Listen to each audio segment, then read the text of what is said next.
പൂവല് കഴിഞ്ഞോ? കളക്ഷൻ എത്രയുണ്ട്? കുഴപ്പമില്ല. നിനക്കോ എനിക്കോ കുഴപ്പമില്ലാത്തത്? കൂടുതലും ഫ്രീ പാസ്സാ. 8 പോലീസുകാര്, പഞ്ചായത്തിന് 10, പിന്നെ സ്ഥിരം 8. ഏത് സ്ഥിരം? കുഞ്ഞുകുട്ടിന് 7 പേരും. അയാൾ വന്നോ?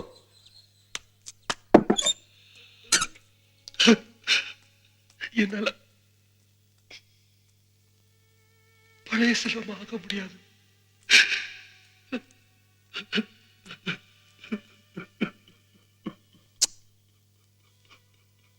ചുമ്മാ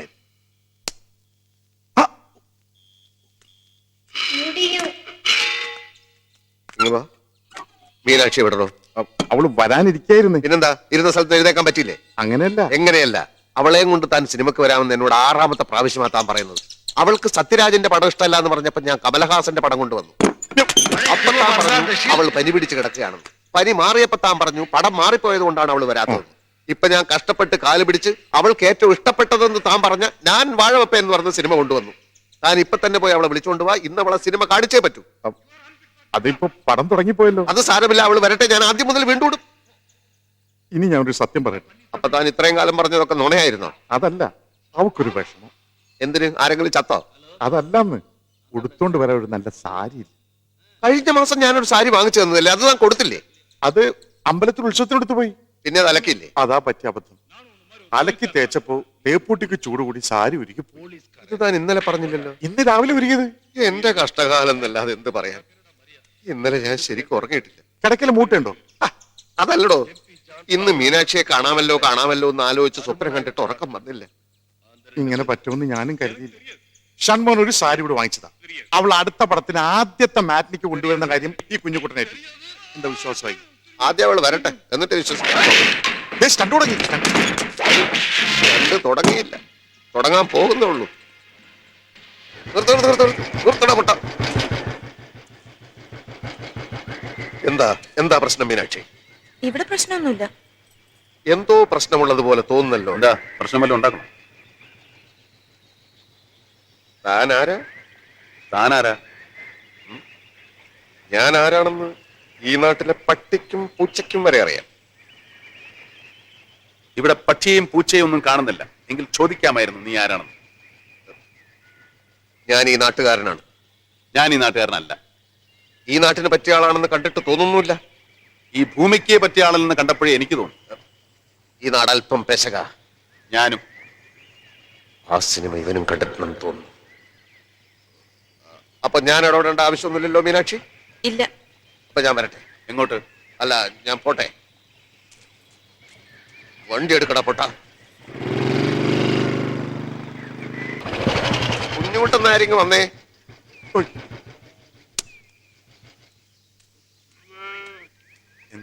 ഏതാടോ ഒരു ജഡായി നാട്ടിലിറങ്ങിയിരിക്കുന്നത്. ആര്? ഇരുവശവും ചിറകുള്ള കുപ്പായൊക്കെ ഇട്ട് ഒരു പൊക്കണ സഞ്ചിയും പിടിച്ച് പാമ്പ് പിടുത്തക്കാരനാണ്. മീനാക്ഷിയുടെ കൂടെ കണ്ടു. ഓ, പട്ടാളം. അടുത്ത വീട്ടിൽ താമസിക്കാൻ വന്നതാ.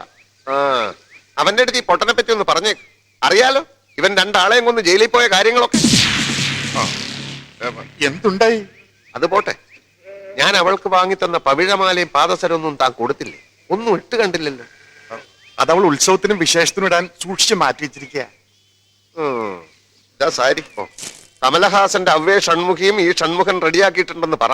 നാളത്തെ മാറ്റ്നിക്ക് എന്നെ കൊണ്ടുവരുമല്ലോ.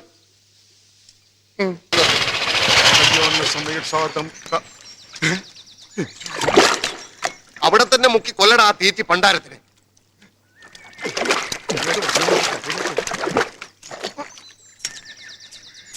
മൂന്ന് ദിവസം അവ്വേ ഷൺമുഖി ഓടിയത് കൊട്ടകയിൽ ഒരു പൂച്ച പോലും ഇല്ലാതെയാ. ഏതെങ്കിലും ഒരു ഷോയ്ക്ക് മീനാക്ഷിയും കൂട്ടി താൻ വരുമെന്ന് കരുതി. അത് മീനാക്ഷിക്ക് ഭ്രാന്തായി പോയോ? അല്ല, ഞാനതെങ്ങനെ പറയും? എല്ലാരും പറയും പോലെ വായ കൊണ്ട് പറഞ്ഞാ മതി. അതല്ല, അവൾക്ക് ആ സാരി ഇഷ്ടപ്പെട്ടില്ല. അതെന്ത്? അതിന്റെ നിറം നീലയല്ലേ, പിന്നെ ബോർഡറിൽ കറുത്ത പൂക്കളാ തീരെ ഇഷ്ടപ്പെടാത്തത്. എന്നിട്ട് ആ സാരി എവിടെ? വെള്ളപ്പൊക്കക്കാർ കൊടുത്തു. വെള്ളപ്പൊക്കക്കാരൻ? വെള്ളപ്പൊക്കം എന്നും പറഞ്ഞ് ഓരോ വർഷം രാജസ്ഥാനിൽ നിന്ന് നോട്ട് ബുക്കുമായിട്ട് ചില ഇരപ്പാളുകൾ വരില്ലേ, അവൾക്ക് കൊടുത്തു. പിന്നെ ഏത് നിറം കൊടുത്താൽ അവള് വരും? മഞ്ഞയും ഓറഞ്ചും ഒക്കെ അവൾക്ക് ഇഷ്ടം. ഇതെന്തുകൊണ്ട് താൻ നേരത്തെ പറഞ്ഞില്ല? ഇപ്പോഴല്ലേ ചോദിച്ചത്. അത് മാത്രമല്ല പ്രശ്നം, ഞാൻ അവളോട് സംസാരിച്ചു മനസ്സറിയാൻ. അപ്പോഴാണ് ഒരു കാര്യം പിടികിട്ടിയത്. എന്ത്? അവൾക്കൊരു സംശയം, ഷൺമുഖൻ അവളെ നന്നായി നോക്കുമോ എന്ന്. അവളോട് എന്റെ മുമ്പിലൊന്ന് വരാൻ പറ, ഞാൻ നന്നായിട്ട് നോക്കി കാണിച്ചു കൊടുക്കാം. ആ നോട്ടമല്ല, വിവാഹത്തിന് ശേഷം അവളുടെ ആഗ്രഹമൊക്കെ സാധിച്ചു കൊടുക്കുമോ എന്ന്. എന്താഗ്രഹം? കാറോ, ബംഗ്ലാവോ, ആഭരണങ്ങളോ? അവളുടെ ഓരോരോ ആഗ്രഹങ്ങൾ കേട്ട് ഞാൻ തന്നെ ഞെട്ടിപ്പോയി. അവൾക്ക് റോക്കറ്റിൽ കയറി സഞ്ചരിക്കണമെന്ന്. റോക്കറ്റോ? ആ, ആരോ പറഞ്ഞ് പൂതി കയറ്റി വെച്ചിരിക്കുക. അതിനെന്ത് വില വരും? ഒരു 50,000. എനിക്കറിഞ്ഞൂടാ. എവിടെ കിട്ടും? തുമ്പയിലൊന്ന് അന്വേഷിച്ചു നോക്കി അറിയാം. അത് ഞാൻ അന്വേഷിച്ചിട്ട് പറയാം. തൽക്കാലം സാരിയുടെ കാര്യം ഞാൻ ഏറ്റു. സാരി തന്നിട്ടും സിനിമയ്ക്ക് കൊണ്ടുവന്നില്ലെങ്കിൽ പൊട്ടനെ അറിയാലോ, അവനെ ഇനിയും ജയിലിലേക്ക് അയക്കരുത്.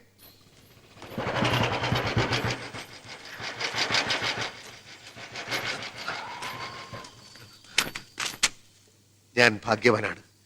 എവിടെയാണ്, എപ്പോഴാണ്, എങ്ങനെയാണ് ഒറ്റക്കൊന്ന് കണ്ടുമുട്ടുക എന്ന് ആഗ്രഹിച്ച് ഞാൻ ഈ ഏരിയ മുഴുവൻ കറങ്ങിക്കൊണ്ടിരിക്കുകയായിരുന്നു. എന്താ വേണ്ടേ? എന്താ വേണ്ടതെന്ന് ഞാനല്ലേ ചോദിക്കേണ്ടത്? അമ്പിളി അമ്മ അവനെ പിടിച്ചു തരാൻ പറയൂ, ഞാൻ പിടിച്ചു തരാം. പാൽക്കടൽ കടഞ്ഞ് വെണ്ണ എടുത്തു തരാൻ പറയൂ, ഞാൻ എടുത്തു തരാം. വെണ്ണ നെയ്യൊക്കെ എന്റെ വീട്ടിൽ ഇഷ്ടം പോലെ ഉണ്ട്. പിന്നെ റോക്കറ്റിന്റെ കാര്യം ഞാൻ അന്വേഷിച്ചു. അക്കാര്യത്തിൽ ചില ബുദ്ധിമുട്ടുകളും തടസ്സങ്ങളും ഒക്കെ ഉണ്ട്. ഒരു റഷ്യക്കാരി പെണ്ണ് പണ്ടൊരു റോക്കറ്റിൽ കയറിയിട്ടുണ്ട്. പിന്നെ കയറിയത് ഒരു പട്ടി. റോക്കറ്റ് നമുക്ക് വേണം. എന്തൊക്കെ ഇയാളീ പറയുന്നേ? മീനാക്ഷിയുടെ മറ്റേത് ആഗ്രഹത്തിനും ഈ ഷൺമുഖനെതിരെ നിൽക്കില്ല. എന്റെ ആഗ്രഹങ്ങളൊക്കെ സാധിച്ചു തരാനേ എനിക്ക് നിങ്ങളുടെ ആവശ്യമില്ല. അതിനൊക്കെ എനിക്ക് വേറെ ആളുകളുണ്ട്. ആര്? ആരാച്ചാര്?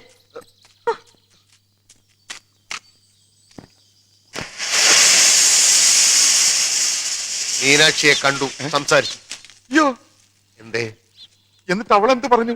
തന്തയ്ക്ക് പറഞ്ഞില്ല. ഒരു കാര്യം പറഞ്ഞാൽ കൊള്ളാമെന്നും ചോദിച്ചതെല്ലാം കൊടുത്തിട്ടും അവൾ എന്തുകൊണ്ട് ഇതുവരെ സിനിമയ്ക്ക് വന്നില്ല? അല്ല, അതിപ്പോ ഉരുണ്ട് കളിക്കാൻ നോക്കിയ ഒട്ടൻ ഇപ്പൊ നിന്റെ കൈ രണ്ടും തല്ലിച്ചതയ്ക്കും.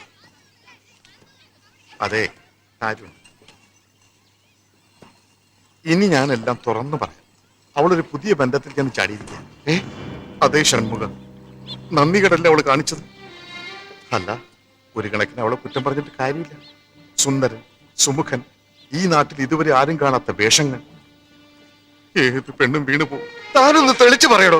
അതേ ഷൺമുഖ, ആ പട്ടാളക്കാരൻ വിരിച്ച വലയിൽ ആ പാവ പെണ്ണും കുടുംബം വീണിരിക്കുക. ആ വലയ്ക്ക് പുറത്ത് ഒരൊറ്റ ആളേ ഉള്ളൂ, ഷൺമുഖനോട് നന്ദിയുള്ള മനുഷ്യൻ, മീനാക്ഷിയുടെ അച്ഛൻ. പിന്നെ ഞാൻ. അപ്പൊ ഇനി എന്ത് ചെയ്യും? അച്ഛനെ നമ്മൾ ഒന്നുകൂടി മുറുക്കി പിടിക്കണം. ആ പട്ടാളത്തെ എത്രയും പെട്ടെന്ന് ഇവിടുന്ന് കെട്ടുകെട്ടിക്കണം. മീനാക്ഷിക്ക് വേണ്ടി ഞാൻ എന്ത് കടുങ്കയും ചെയ്യും.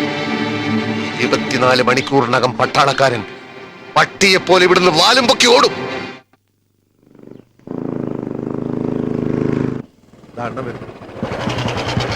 അവനകത്തോട്ട് പുറത്തു പോയിട്ടില്ല. ചോദിക്കാനും പറയാൻ നിൽക്കണ്ട. കേറി തല്ലിടണം. കാലുണ്ട് വെട്ടിക്കളയാം. കിഴങ്ങ കാല് വെട്ടിക്കളഞ്ഞാൽ അവനെങ്ങനാടാ ഈ നാട്ടിൽ നിന്ന് പോകുന്നേ? അവനിവിടുന്ന് ജീവനും കൊണ്ട് ഓടണം. അത്രയല്ലേ വേണ്ടു? സ്ഥലം വിട്ടില്ലെങ്കിൽ നിന്നെ കൊന്നു കുഴിച്ചു മൂടും തെണ്ടി എന്ന് പറഞ്ഞ് ഞാൻ അവനെ വരട്ടും. അവൻ വല്ല ചൊറിയുന്ന വർത്തമാനമായിട്ട് വന്നാൽ അപ്പൊ ഞാൻ വിസിലടിക്കും. നിങ്ങൾ ഉടനകത്ത് വരുന്നു, അവനെ ഇടിച്ച് കലക്കുന്നു, വല്ല ഗുഡ്സ് വണ്ടിയിലും ഇട്ട് അതിർത്തി കടത്തുന്നു. ഓക്കെ, എല്ലാം പറഞ്ഞതുപോലെ.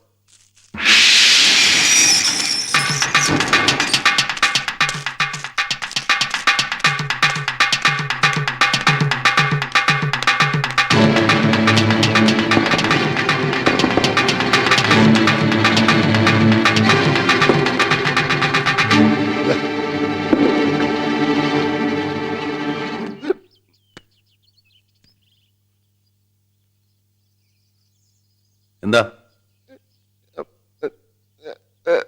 തീപ്പെട്ടി ഉണ്ടാ? തീപ്പെട്ടി ഇല്ലെങ്കിൽ വേണ്ട, ഓട്ടെ.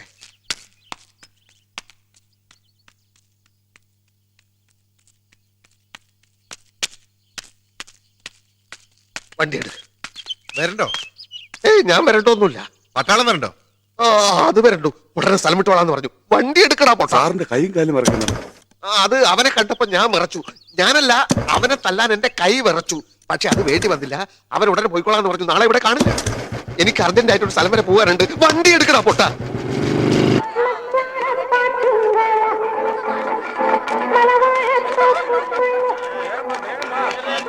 എടോ, കൊട്ടകെ പിരിഞ്ഞു കിട്ടുന്ന പണത്തിന്റെ യഥാർത്ഥ കണക്ക് ഇവിടെ പ്രശ്നമല്ല.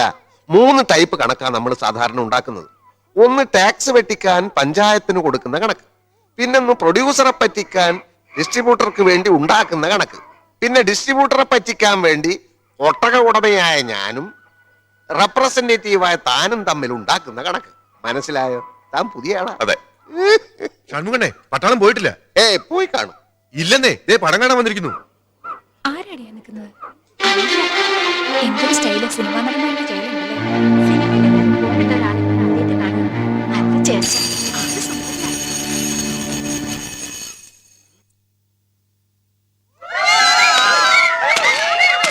ലൈറ്റ് ഇടറ. എന്തിനാണോ കൂവി വിളിക്കുന്നത്? നിങ്ങളുടെ വല്ലവരും ചത്തോ അല്ലെങ്കിൽ ആരെങ്കിലും ഇവിടെ തുണിയില്ലാതെ നിൽക്കുന്നു? കുറെ നാളായി ഇത് തുടങ്ങിയിട്ട്. ഇന്നെനിക്ക് രണ്ടിലൊന്നറിയണം. എന്റെ കാശ്, എന്റെ കൊട്ടക, എന്റെ ഫോട്ടോ. നിനക്കൊക്കെ കൂവിത്തള്ളിയാൻ വേണ്ടിയല്ല ഞാനിതൊക്കെ ഇവിടെ ഉണ്ടാക്കി വെച്ചിരിക്കുന്നത്. നീയൊക്കെ ഇതിനകത്ത് കയറാൻ വേണ്ടി തരുന്ന നക്കാപ്പിച്ച കാശ് എന്റെ വീട്ടിലെ പശുക്കൾക്ക് പിന്നാക്ക് വാങ്ങാൻ തകയില്ല. നാട്ടുകാർക്ക് ഇത്തിരി കലാബോധം ഉണ്ടാവട്ടെ എന്ന് വെച്ചാൽ സമ്മതിക്കില്ല അല്ലേ? മേലിൽ ഇത് ആവർത്തിച്ചാൽ ഞാനിത് ഇടിച്ചു പൊളിച്ച് തീയിലിടും. അപ്പൊ പിന്നെ നീയൊക്കെ എവിടെ പോയിരുന്നു കൂവും എന്നെനിക്കൊന്ന് കാണണം. ഒരു പണക്കാരനെ ബഹുമാനിക്കാൻ ശീലിക്കണോ? ബഹുമാനിക്കാൻ ശീലിക്കും. പണം